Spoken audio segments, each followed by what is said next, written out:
स्वागत है आप सबका फिर से मेरे चैनल पर जिसका नाम है TAG टैली अकाउंट GST। दोस्तों आज की वीडियो में हम सीखेंगे GST में इंटर स्टेट परचेज की एंट्री करना।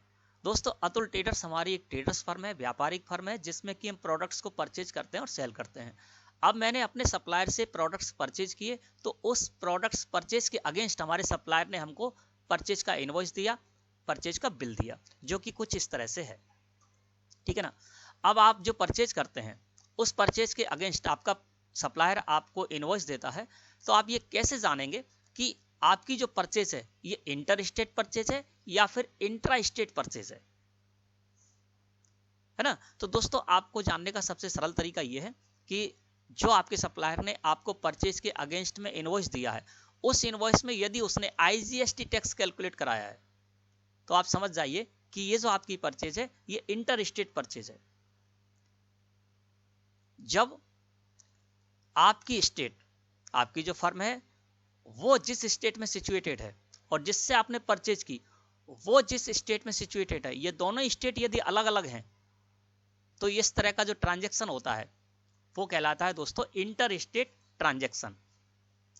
जैसे कि यहां पर देखिए रमन ट्रेडर्स जिनसे कि हमने परचेज की है ना, तो उनकी स्टेट क्या है, उत्तर प्रदेश, और हमारी जो फर्म है वो कहां सिचुएटेड है, मध्य प्रदेश में। तो दोनों अलग अलग स्टेट हो गई। तो अलग अलग स्टेट के बीच जब ट्रांजैक्शन किया जाता है तो इस तरह का ट्रांजैक्शन कहलाता है इंटर स्टेट ट्रांजैक्शन, है ना।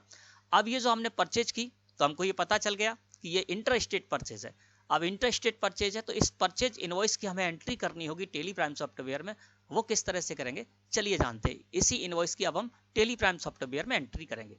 तो यहाँ पर गेटवे ऑफ टेली मुख्य मेन्यू, यहाँ से हम जाएंगे बाउचर्स में, बाउचर्स को सिलेक्ट किया, एंटर प्रेस किया। दोस्तों हम आगे बाउचर एंट्री में सबसे पहले F9 प्रेस करेंगे, परचेज बाउचर यहाँ पर लेकर आ जाएंगे क्योंकि हमने परचेज किया तो इसकी एंट्री हम परचेज इनवॉइस की जो एंट्री है वो परचेज बाउचर में करेंगे। ठीक है ना। तो परचेज बाउचर में इस जगह पर लेकर आ गया। अगला काम करना होगा, मैं यहाँ पर डेट डालनी होगी ना। तो यहाँ पर देखेंगे हमारे सप्लायर ने जो हमें इनवॉइस दिया है वो डेट है 1 जनवरी 2024। तो यहाँ से F2 प्रेस करके 1/1/2024 मैंने कर दिया, है ना। तो डेट कर दी 1 जनवरी 2024, जिस डेट में हमारे सप्लायर ने इस इनवॉइस को इशू किया था। ठीक है ना। अब हमारा कर्सर है सप्लायर इनवॉइस नंबर में। तो सप्लायर ने जो इनवॉइस नंबर यहाँ पर हमको दिखाई दे रहा है GST/23-24/000022, है ना। तो वो इस जगह पर हम डाल देंगे। तो यहाँ पर मैंने सप्लायर इनवॉइस नंबर में जो सप्लायर का इनवॉइस नंबर है वो डाल दिया और एंटर प्रेस कर दिया। पार्टीज अकाउंट नेम में हमारा कर्सर आ गया। अब यहाँ पर क्या करना है हमें कि जिससे हमने परचेज की है ना, तो उसका लेजर हमें इस जगह पर लगाना होगा। तो रमन ट्रेडर्स से मैंने परचेज किया तो रमन ट्रेडर्स का लेजर मैंने पहले से क्रिएट कर रखा है, वो मैंने इस जगह पर लगा दिया। अब आपको क्या करना है, जो भी आप लेजर क्रिएट करेंगे सप्लायर के नेम से तो उससे रिलेटेड सारी डिटेल आपको इनवॉइस में ही मिल जाएगी, यानी उसका जो एड्रेस है वो भी हमें इस जगह पर दिखाई दे रहा है। इसके अलावा उनका जो GSTIN है वो भी यहाँ पर है और उनकी स्टेट भी मुझे इस जगह पर दिखाई दे रही है।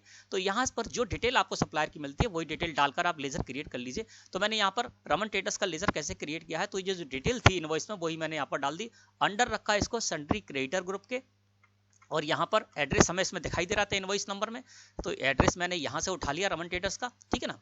और इनकी जो स्टेट थी वो मैंने स्टेट यहाँ पर कर दी उत्तर प्रदेश। उत्तर प्रदेश इनकी स्टेट हमें इस इनवॉइस में दिखाई दे रही है, उत्तर प्रदेश कर दिया। और इनका जो GSTIN था वो मैंने GSTIN के कॉलम में डाल दिया। और इस तरह से दोस्तों मैंने इनका लेजर क्रिएट कर लिया। परचेज लेजर में मैंने परचेज का लेजर लगा दिया। अब जो जो प्रोडक्ट हमने इनसे परचेज किए हैं उनके नेम से हम स्टॉक आइटम क्रिएट करते हैं और उन स्टॉक आइटम को लगाते हैं। तो सबसे पहला हमने इनसे परचेज किया शुगर स्टॉक आइटम के ना, तो यहाँ पर शुगर के नेम से शुगर प्रोडक्ट जो परचेज किया तो शुगर के नेम से मैंने शुगर स्टॉक आइटम क्रिएट कर रखा है, उसको इस जगह पर लगा दिया। अब हुआ क्या दोस्तों, शुगर जो स्टॉक आइटम मैंने क्रिएट किया है तो इस स्टॉक आइटम को क्रिएट करते समय मैंने ये बता दिया कि इस स्टॉक आइटम पर कितना GST टैक्स रेट है। देखिए सप्लायर ने जो हमें इनवॉइस दिया उसमें शुगर के सामने देखेंगे तो यहाँ पर GST रेट है 5%, है ना। तो यहाँ पर मैंने 5% सेट कर रखा है। देखिए इस जगह पर आएंगे तो यहाँ पर मैंने HSN कोड भी इसी इनवॉइस से उठा लिया, है ना। इसके अलावा इसी इनवॉइस से मैंने क्या किया, GST रेट थी जो IGST रेट वो मैंने यहाँ पर डाल दी। तो देखिए यहाँ पर है 5% GST टैक्स रेट है, तो जो टोटल GST टैक्स रेट होती है वो हम IGST में डाल देते हैं। तो यहाँ पर 5% IGST में सो रहा है, 2.5 और 2.5 SGST के कॉलम और UTGST के कॉलम में सो रहा है। तो जब भी शुगर स्टॉक आइटम हम परचेज करेंगे, है ना। तो यहाँ पर जो मैंने IGST टैक्स रेट डाल रखा है वो ऑटोमेटिक उसकी वैल्यू पर कैलकुलेट हो जाएगा, ठीक है ना। तो यहाँ पर सबसे पहले मैंने शुगर स्टॉक आइटम परचेज किया तो शुगर स्टॉक आइटम लगा दिया। कितनी क्वांटिटी में परचेज किया तो देखिए यहाँ पर 500 किलोग्राम क्वांटिटी कॉलम में सो रहा है, तो यहाँ पर मैंने 500 किलोग्राम कर दिया। रेट के कॉलम में देखेंगे तो पर क्वांटिटी की रेट 40 रुपये प्रति किलोग्राम है, तो यहाँ पर मैंने 40 रुपये प्रति किलोग्राम कर दिया। अगला जो हमारा स्टॉक आइटम है वो अमंड्स है ना, तो मैंने यहाँ पर अमंड्स स्टॉक आइटम को ले लिया। अब अमंड्स स्टॉक आइटम पर 12% GST IGST था, तो यहाँ पर मैंने 12% कर दिया, ठीक है ना। तो इस तरह से हम क्या करते हैं, जो स्टॉक आइटम क्रिएट करते हैं प्रोडक्ट के नेम से, उसी स्टॉक आइटम को क्रिएट करते समय हम उस समय ये बता देते हैं कि उस स्टॉक आइटम पर कितना GST टैक्स रेट है ना, जैसे कि मैंने यहाँ पर बता रखा है। अगला स्टॉक आइटम अमंड्स मैंने परचेज किया, 50 किलोग्राम परचेज किया है, तो क्वांटिटी में मैंने 50 किलोग्राम डाल दिया और रेट के कॉलम में 200 रुपये प्रति किलोग्राम डाल दिया और इस तरह से इसकी वैल्यू होगी 10,000 रुपये, ठीक है ना। अब यहाँ पर 2 प्रोडक्ट जो थे वो हमने परचेज कर लिए, ठीक है, और ये 2 प्रोडक्ट ही हमने इस इनवॉइस के अंतर्गत परचेज किए, वो दोनों प्रोडक्ट मैंने यहाँ पर लगा दिए।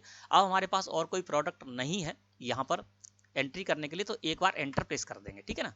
तो इससे ये पता चल जाएगा टेली को कि अब इनके पास और कोई प्रोडक्ट यहाँ पर एंट्री करने के लिए नहीं है। अब हम यहाँ पर लेजर लगा पाएंगे, ठीक है ना।